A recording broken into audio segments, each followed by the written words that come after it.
Hello and welcome to the Forward Unto Dawn podcast. I'm David, and I'm joined by my usual co-host Danny. Hi, Leo. And this week, this episode, we have a special guest, Masters. Hey everyone, how's it going? Masters is the project lead and lead designer on SPV3. Well, I should just let you introduce it. Yeah, so SPV3 is basically our own version of Halo Anniversary. It's Halo 1 with extended levels, new weapons, new missions, new enemies, new features.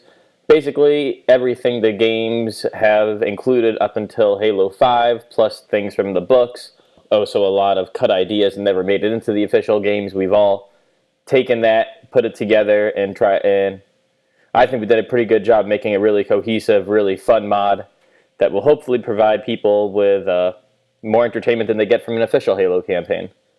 So why don't you walk us through a little bit of how the project came about and what the goals were? Well, the project really goes back to my first days of modding Halo, which was 2004. People may not remember it right now, but back when Halo 2 came out, everybody was really happy for a week. And then people were just furious with the game.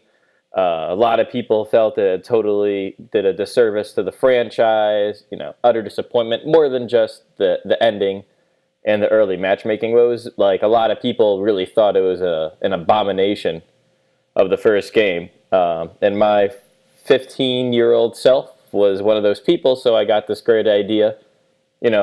Why don't I just go on the PC and start messing with everything and do my own Halo sequel? And we've never done our own Halo sequel, but what we've really done is transitioned almost on a parallel course to the actual games of how we thought the gameplay should progress based on what was being introduced in official games, but still trying to retain a very Halo 1 feel and not necessarily throw the baby out with the bathwater, which was kind of the perception when Halo 2 came out. So one thing led to another. When we eventually got the ability to edit the campaign, we did our first mod, SPV1, which took about 6 months to do, and it was kind of just a very goofy, let's throw everything we ever wanted into the game, but back then our capabilities were limited. And then we went to do it again and did a SPV2, which never came out for various reasons. And then several years ago, we got the whole team back together and decided to do what we wanted to do in SPV2. Right, and now we're about to finally release that project, which is SPV3. You mentioned that, just for clarification's sake, you said that you weren't happy with Halo 2, and that was your main motivator to get involved. Do you have any specifics about what you would consider to be Halo 2's failings? Well, it's hard to sum it up so easily because things are kind of a revolving door in that game. The story was really great that it opened up the world, but it also kind of got rid of this idea of exploration and discovering things as the characters did, and splitting up having the Arbiter missions and missions on High Charity, the way they were done, really cut you off from a lot of the little things in the sandbox, which made the first game so interesting. And then it also had a varying lack of diversity as the game went on.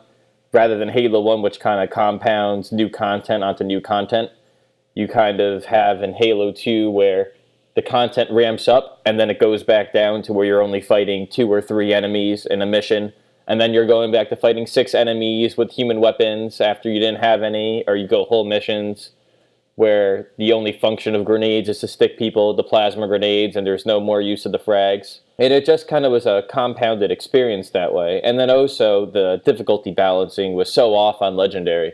It just made it unenjoyable for me to play. One of the new features that you've added to the campaign, there's multiple difficulty levels, right? Mm-hmm. So where does Halo 2 level difficulty fall on your scale for SPV3? Well, difficulty is an interesting word because you can have really hard and fun and challenging, which is what I would describe Halo 1. And then you can have very hard and challenging, but nerve-wracking, which is how I would describe Halo 2. and Halo 5 to an extent as well, although I'm curious to see how the new balance update fixes that. So we have our legendary difficulty, and that's designed as kind of the optimal way to play, just like Halo 1 was. If you look at Halo 1, and this is actually a perfect example of what really went wrong in Halo 2. In Halo 1, they had things timed so perfectly where if you rush an elite with a plasma rifle, you can get his shield to collapse just as your plasma rifle overheats. So you have this this tension that builds up in the fight, and then suddenly both characters have to break off. Your gun has overheated. You can't use it anymore. The elite's shield is down, and he wants to find cover. So then, in that one moment, you're thinking, what's that elite going to do? What's my secondary weapon? Am I close enough to hit him? Can I land a grenade on him? Do I have a pistol as my sidearm so I can pop him in the head real quick? Do I want to take out my assault rifle and try to chase him around that corner, even though your shield may have suffered damage? And that's kind of how a lot of Halo 1 encounters work, at least the ones that I like. And it's kind of that idea of tension that builds and breaks off, which has inspired a lot of SPV3. But if you look at Halo 2 with the plasma rifle, you don't have experiences like that. The elites kill you too quick for you to go in and get the melee most of the time. The damage is way off. So we try to keep that certain level of tension and the ability for the player to do a lot of damage and succeed if they take risks, but not make them feel like the game's ever being unfair or their time is being wasted, if that's a good way to explain it. But we also have skulls, which we've added to the game, so you can play Legendary with different skulls on to make it more difficult. And then we also have a new difficulty called Noble, so it gives you enemies that are a lot faster, think faster, shoot faster. They do everything faster. So it sounds a little bit like Halo 2, and in some ways it is, but the way that we've constructed our base gameplay, it's very challenging and it can be very difficult. But I don't think we've ever really hit that level of frustrating, there's nothing I can do, there's only one way for me to go about this, which made Halo 2 so unenjoyable for me. Halo 1 was made, the studio didn't really know exactly where things were going to go.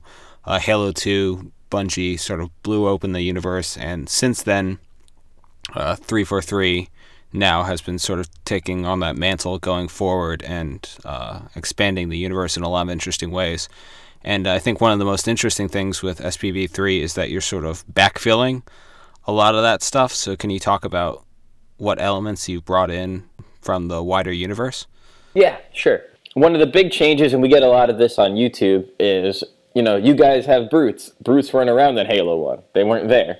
And that's true. And the way we've approached the story is, the idea is that you can take the book Halo the Flood, and you can take the original game and erase them from the timeline and just plop SPV3 in instead. And that will fill in all the gaps. Everything will transition nicely from Halo Wars to Halo Reach, from Reach to SPV3, and then to Halo 2. So we have terminals scattered through the game that give you different characters' perspective. So, for example, you'll find elites complaining about how the brutes have been integrated into the fleet that attacked Reach and is now on Halo with you. And we make it clear that this is something that the prophets are demanding that's done. And there's kind of a little subplot through the terminals that explains that, the prophets, already have this idea in mind that they want the brutes in a position to take over one day. So they're there to infiltrate the armies and learn and observe the elites. It's kind of like in Star Wars, how they have the Jedi fighting alongside the clones. And then when the clones are given the order, they execute the Jedi. And it's kind of this already rolling motion that the prophets are setting into place, which is how we explain the brutes being there. And then we also have some new weaponry. One of them being our Shredder, which is a older version of the Needler before the Covenant had been able to get homing working on it. So it's kind of almost like a spiker with a super combine, and that's what the brutes will use. They also use brute plasma rifles, which we discuss as an older version of the plasma rifle the elites use. Unfortunately, with one of the cannon fodder updates, they kind of gave their own explanation for why the brutes have their own plasma rifles. So I don't know if we're going to have to adjust that. But that was kind of the thinking there. And then also elements from the books, things that characters were thinking. Whether it be Lieutenant Haverson from First Strike, you'll find some of his datapad entries scattered through the campaign, and he'll kind of talk about what they're finding on Halo and what humans already knew about the Forerunners or what they suspected, things of that nature. There's some diary entries by Keyes, so he'll talk about Miranda and Halsey and Noble Team and the events of Reach, and those sort of things. And then as far as 343's lore goes, I don't want to talk too much about what we're doing for the second half of the campaign because that's still under heavy development. But there is going to be some influences from what they've done in there, and you'll be able to see what Guilty Spark is thinking and putting into motion. He doesn't have any Prometheans available to him, but he does have Sentinel factories. So his knowledge of the Prometheans will play a slight role as we get into the second half of the game as well. It seems like you're cherry picking from the franchise as a whole to basically backfill in what should have been, technically speaking, from a lore perspective, should have been in the original game, but logically it wasn't developed then. So you're basically backporting a lot of stuff and put it into place, which is considering where the universe is right now. It was never meant to. I don't think it was ever meant to get to this point because you couldn't have imagined it playing Halo 1. So it seems as if you've extensively done your best to try and fit in what you think would have been that story experience and gameplay experience. At first, whenever I was approaching this, I've watched some of your YouTube trailers and whatnot. I've noticed little small details here and there, but it seems like you've really gone out of your way to put it mildly to include almost everything. That's even a little bit relevant. Like you're talking about putting in diary entries from characters from First Strike. Like that sounds almost ideal, actually. Yeah. Yeah. Well, I mean, those First Strike characters. First Strike is my favorite piece of Halo fiction. So there is going to be a little bit more than just diary entries from them eventually when we get to the second half of the game. So that's still under heavy development, but yeah, that's like one of my favorite books. I thought it was incredibly well written. I remember racing out to the bookstore the morning it came out because I just couldn't wait to hear what happened to Chief, seconds after the end of the first game. So I have a lot of love for, Nyland's books, and there'll definitely be a little bit more from those than just, diary entries from them. Polanski, I don't even know how to say her name, but their pilot that they have in that, she's actually a voiced character. She uses a Pelican in the mission Halo, because we have new areas there and we needed another pilot because we don't have access to the voice actor for Foehammer. So she has a little cameo there as she drops off troops and lets you know where the Covenant are and where she's spotting other Marines who have survived. So she's actually a character that you'll hear talking to you. Super cool. To clarify, all the terminal stuff are text like Halo 3, right? Yeah, well, to be honest, while I've loved the idea of terminal entries, I don't think any of the games have necessarily done it well. I mean, that's part of what we do, is we look at every game. What worked, what didn't work, what did we like, how could it be improved, where did they nail it, where did they drop the ball in it completely. And when it comes to terminals, they were really cool in Halo 3, but ultimately people just went to find them because they knew they could get armor and achievements from them. I don't think many people, outside of the really, really heavy lore people, bother to read them while they're playing the game. They just kind of want to get back to shoot stuff. They don't want to hit A through, about, even a minute of text when you're playing a shooter game is a lot. So they were kind of something that, a very small and dedicated group looked at, I felt. Same thing kind of went for Reach. They were very hard to get unless you were really hunting for them. To find them, the average player never even knew they existed. And then Halo 4 had the problem where they were kind of hidden off the path, but they were so integral to the story that you almost had to find them in order to really appreciate what they were doing with the didact and who this character was and what the backstory was. And then 5, when you pick them up, they talk over the other characters talking. So yeah, I didn't think that was a very good solution either. But I did like how they had multiple perspectives.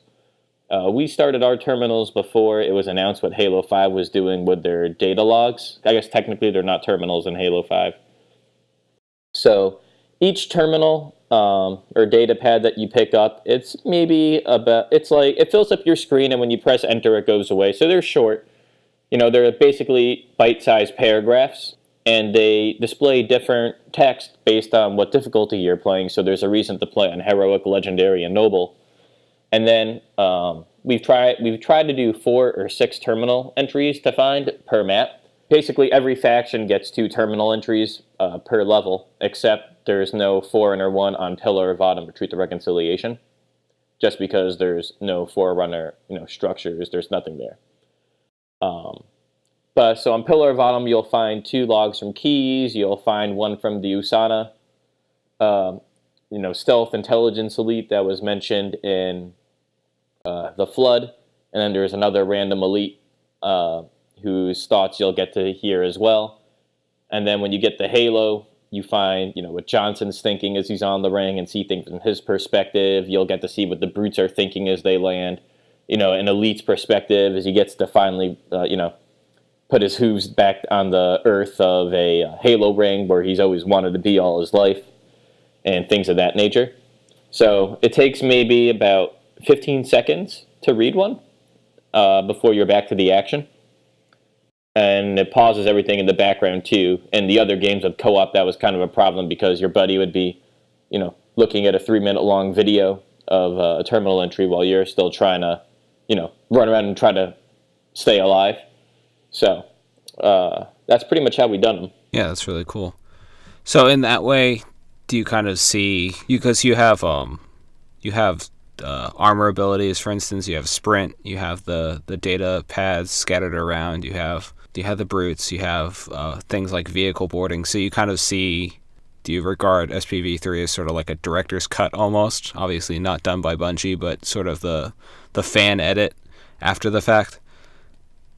Yeah, I would see it that way. I know a lot of people get upset about retcons, but my opinion has always been that Halo has been retconning since Halo 2. There was this whole idea in Halo 1 that, the Covenant think Halo is a weapon and the Flood get unleashed. And then in Halo 2, they tell you it's this great journey. And there's some ways that you can, explain that. But the original intention was just that there doesn't seem that there was any idea of this great journey when they were working on Halo 1. Mm-hmm. And then Halo 3, never mind the character assassination of Truth and him turning into a totally different character. Halo 3 kind of fuzzy things up, like, oh, now the brutes all have armor, but they never had it before, and their own weaponry, like, where was that in Halo 2? And the answer is, oh, well, it was all, like, in a shed somewhere. They hadn't made it yet, even though it took place, like, 1 month before. Like, the timeline has never really added up, and obviously Reach doesn't help to that. And, 4 had its issues with that, too, although I'm a little bit more forgiving on 4 because it was 343 trying to set their narrative for years to come. So I was a little bit more okay with that. So we're not afraid to retcon things if we think it makes the story better and makes sense to the average person who's reading it. Because now you go back to Halo 1 and you're like, oh, like, well, where are the brutes? And like this fleet came from Reach, where are the skirmishers? Like there's story explanations, but I don't think necessarily they all sound necessarily believable. And they never could, given that Halo Reach came out almost 10 years after the original, and these things hadn't been invented yet. Mm-hmm. So, do you have a personal favorite of sort of your retcon or canon smoothing that you've added in SPV3? I really like our subplot with the brutes. I really like that one. That was something where it's neat to see how, we always hear so much about how these species hate each other and how they're always at war. But other than maybe a few lines in Contact Harvest and First Strike, you never really get to see how these creatures would have coexisted in the Covenant for what I believe it was they've been part of the Covenant for almost 100 years, right? The brutes, or even longer. But it had been a substantial amount of time. It had been it wasn't like they joined yesterday. They had been around since Harvest, so they had at least been around since the beginning of the Human Covenant War. So how exactly did these two species who hated each other so much in all the fiction we see, how did they actually coexist in the Covenant for all those years that we never really have seen? None of the fiction has really ever explored it. You get it in Contact Harvest, and then they just go silent until Halo 2. So that was a cool aspect to explore. Yeah, cool. You mentioned earlier, about how back when the first game came out, what were the plans for the story and the franchise. We do a lot of digging into exactly what was planned, and we find a lot of things while we tear through these missions and make our edits that kind of lifts part of the veil. And of course, there's also the Cortana letters, which is kind of interesting because now that finally seems to kind of pay it off now that we have, Cortana is the antagonist with Halo 5. So it's interesting how they kind of had things planned out, but there's stuff left in the original game about, there's dialogue for the Marines fighting the Sentinels and fighting the Flood, which they briefly do at the end of 343 Guilty Spark. But there's things like that, which are always interesting. Probably more interesting is Bungie's original intent with the Flood. I've been able to speak to some people who worked on the first games who were able to shed the light on that a little bit, and we're going to be using some of that in the second half of the game as well when we tackle the Flood. We also have real-time infections, like in Halo 3, so if an infection form latches onto a Covenant, it can transform it. So we're definitely going to be doing Jackal forms, and we're going to do something with the Grunts, even though the carrier forms were intended to be the Grunts' infected form originally. If you actually look at the original asset, the original model for the carrier forms, you'll see they have little grunt legs at the bottom of them, which is cool. Yeah.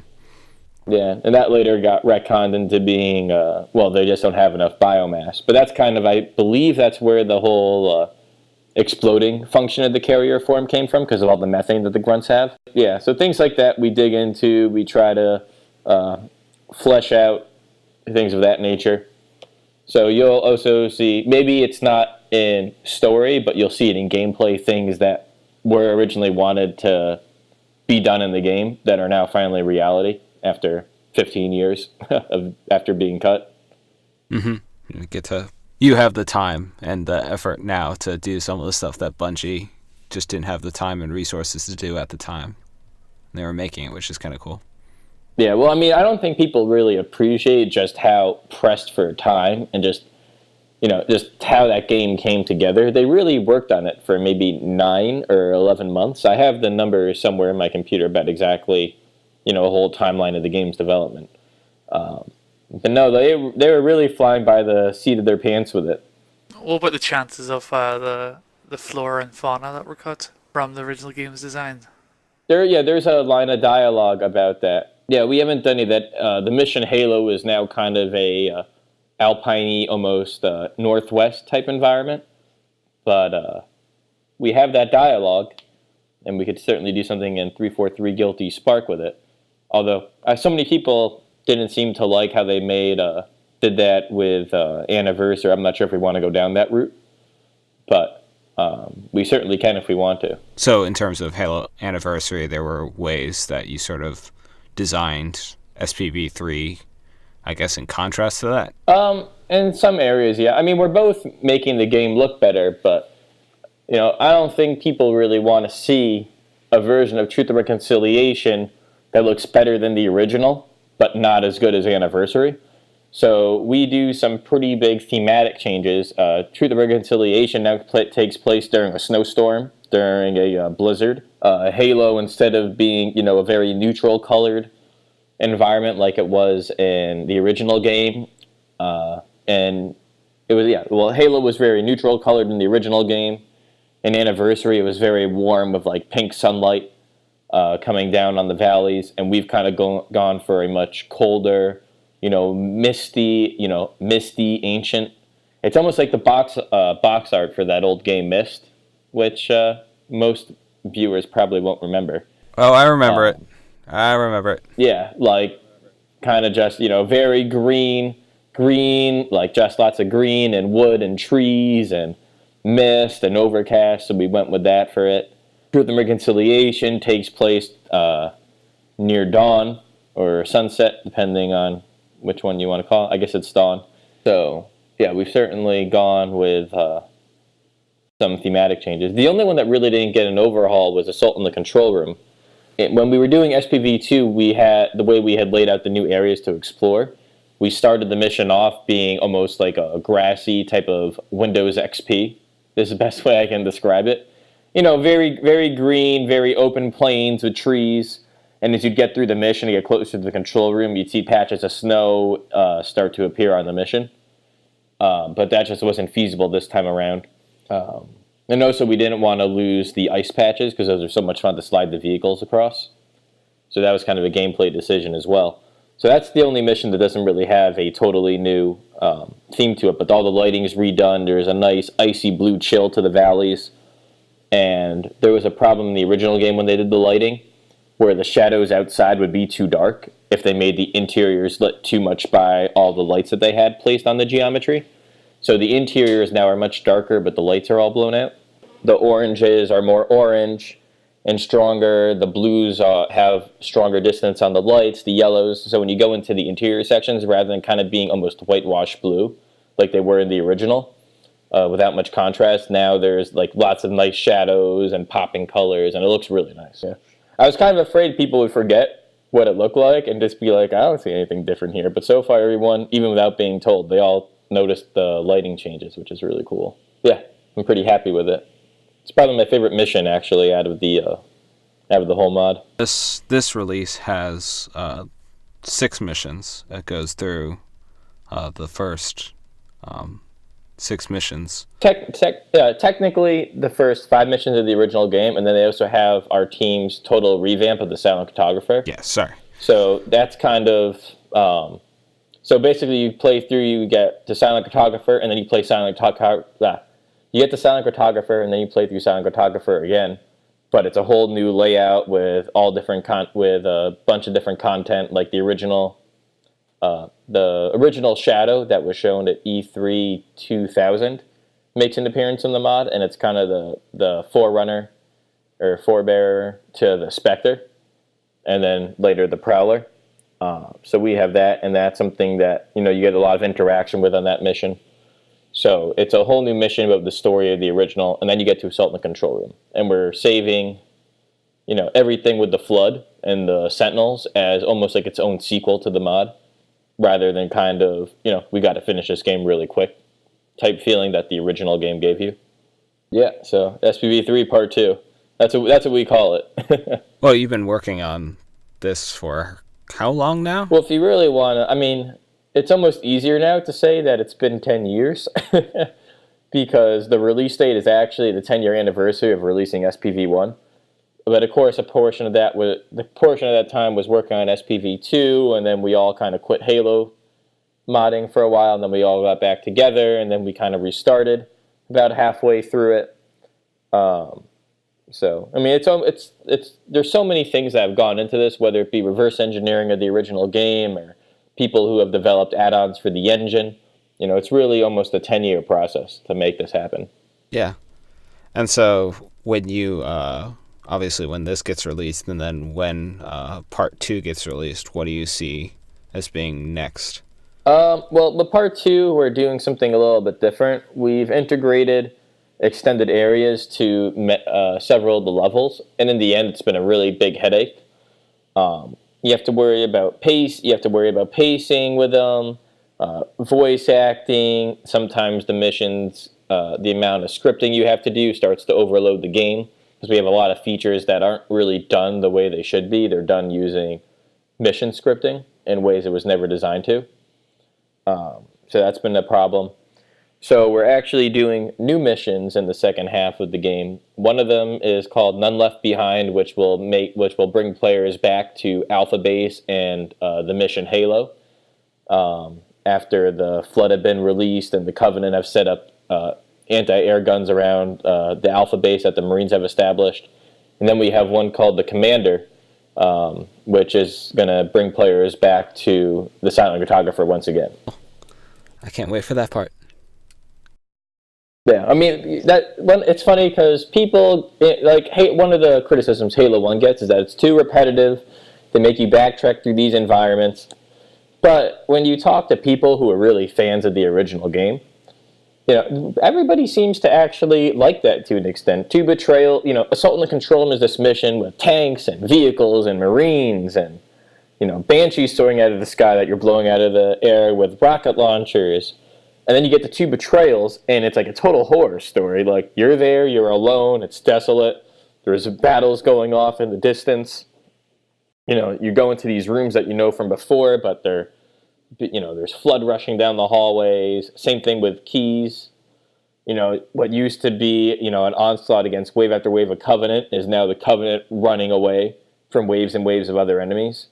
So we always thought that was cool. So we're actually excited to revisit some of these areas and do new twists. And as the game goes on, there's new elements of the sandbox. It puts whole different twists on it as well. Like, you never get to roll around the level Halo in a Scorpion tank. But we let you roam around it in a Grizzly tank and a Wraith tank when you go back. It also kind of helps patch up that story hole of, I guess we're going to blow up the Halo ring with all the Marines on it. That was never really... it's implied they all died due to the flood, but you never really get an answer. Just left dust and echoes back on the ring and hightailed out of there. Yeah. Well, it's funny. There's things that people never notice. Like, I always laugh every time I play Reach when you're on the Covenant ship with George. And if you keep your Marines alive, they're all kind of standing around there, and George is like, I'm going to have to blow it up. And he throws you out of the ship, and you see it blow up. And one time I'm just like, but what about all the Marines I saved? It's like they couldn't press the button. I think that's the... If you're a Halo campaign guy who likes saving Marines, you have to rectify the fact that it's all pointless. Yeah. Like, they never follow you all the way, or usually you just kind of have to leave them, and they all get killed by the end, no matter what. Yeah. I like to, be a nitpicker about the games. But, you play them, you enjoy them, then you notice something funny like that, and you're like, well. So it's nice to kind of try to get that out, fix that stuff, even if people don't actively notice it. There was a good interview with the directors of Winter Soldier, Captain America Winter Soldier, where they were talking about how they try to, what's the website called? It's a YouTube series, Honest Trailers. Yeah, Honest Trailers, where they talk about trying to make their movie honest trailer proof, and that's a term that they would throw around the writer's room, and that's kind of what we've done as well. Like, when people go and play, and they think, oh, well, that shouldn't happen, why did that happen? We want there to be an answer, and we want it to be visible. And actually, a really good example of that is there was a very old theory. There's two very old theories. One was that the chief is responsible for releasing the flood, because when you go into the Silent Cartographer security station and deactivate the security system, the minute you walk out, you lose contact with Captain Keyes. So there was a lot of speculation back in the day, well, is Chief responsible for releasing the flood? Because we know that humans are the only ones that can really activate the important systems on Forerunner structures. So, you see it in 3, you see it in Halo Wars, you see it in Halo 4. So that was one of the things where we kind of, we have a little subplot that'll go through the terminal. So you'll see 343 talk about how the chief has deactivated the security system, and we even changed the string entry, the text. So when you press X to disable the security system, it says press X to disable Halo security system. And then there's another one on Assault Control Room where they kind of have those double blast doors, and it's almost like an airlock. I was reading that last valley where you see the frozen waterfall, one of the potential reasons they designed it that way was that if there ever was a flood outbreak, they could flood and freeze they could release the water and freeze it, and basically flood the area outside the control room so the flood could never get in. So we plan on having a terminal that kind of talks a little bit about the environment, what the function of these environments is in all the Forerunner areas, which I guess some people may not like because it takes away some of the mystery of wondering what these like giant beams are shooting out of the towers on the mission Halo, but we have little backstories for people who care enough about to find the terminals. Well, but in a way, this is sort of this is an expression of you and your team's sort of answers for those things. It's not really, you're obviously not replacing the original game, but you're saying, hey, like, this is what we think that this makes sense here and here. And so it's really just right. You have a playable version of your own fan theories. Yeah, but the way we've integrated them, our own fan theories don't retcon anything done in the later games, per se. You know, when you look at it, it's like, oh, well, that makes sense. Like, you know, this could be why it was designed this way, or maybe that's why they did this or whatever. I'm not going to address the fan theories that all said that Cortana was evil by the end of the first game and was trying deliberately to kill off Echo 419 and all that stuff. No, I never heard that one.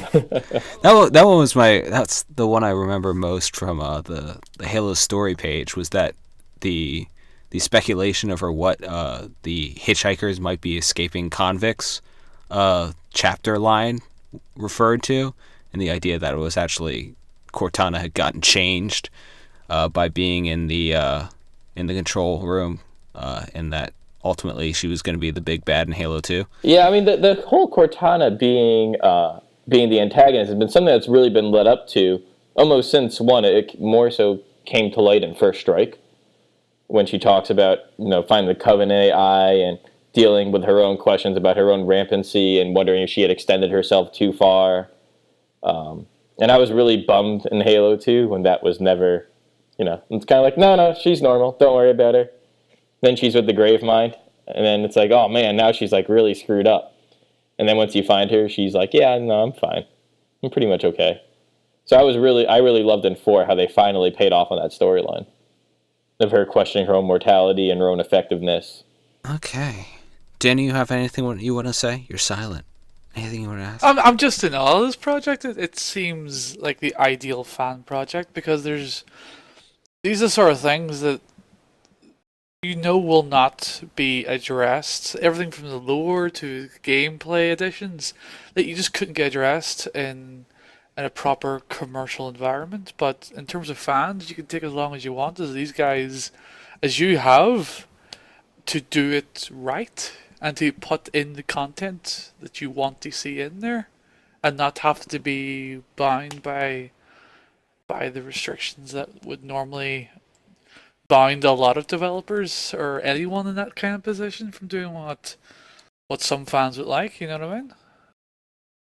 I mean? I'm just thinking, is there anything that you may have wanted to include in this project that you haven't? I mean, things do have to get cut. We had 2 guns which I miss. The first was supposed to be a Covenant sniper rifle.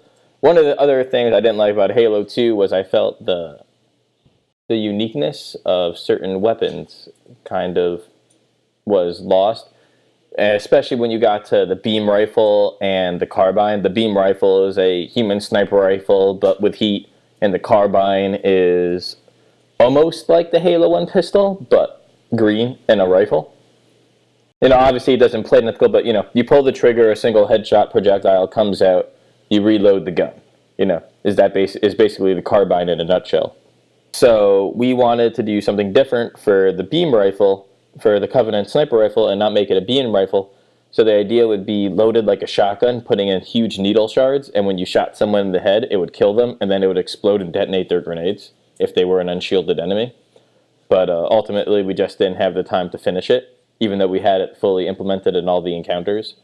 And then the other one was trying to bring back the Halo 1 gravity rifle, which was funny thing. Well, I mean, I'm not sure how many viewers would know this, but on the Xbox and the PC version, they actually shipped it with the gravity rifle weapon still referenced in some of the map files, but it was an incomplete version of it. It shot out like projectiles that caused fire on certain objects. Like it was not anything near what they would have wanted for it as a weapon.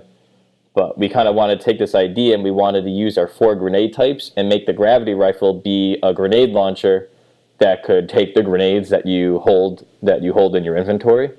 So you'd be able to fire out grenades like almost like the railgun in Halo 4, but you could select a sticky grenade, a plasma grenade, a frag grenade, one of our fuel rod grenades, or one of our gravity grenades, and you'd be able to load different guns into your weapon like that. So that's one. We just couldn't get it. We just couldn't pull it off in the Halo 1 engine. But that's probably the one weapon I wish we could have pulled off that we didn't do. In terms of missions, we did want to do something for Truth and Reconciliation to give it a new area. The problem with that mission is that the way it's designed, it's very difficult, if not impossible, to add a new area of the exterior part, which is, a small part of the overall mission. You spend maybe 25% of the mission outdoors sniping and the other 75% inside the ship. So early on, we decided that we weren't going to do any mission extensions for it. But then when we kind of started to learn more about the mission Covenant ship that was cut from Halo 2, where you'd be able to go around the ship and destroy it from the inside with a Wraith tank, we wanted to do something like that. But ultimately, we decided the resources were better spent on more unique environments and not even more space inside the Covenant ship. Especially since if you did that, you would still have the rest of the mission to complete, and it wouldn't be like a breather space in the middle of the mission, based on where we knew we could include it. Yeah, those are probably the three things that I wanted to do that we didn't.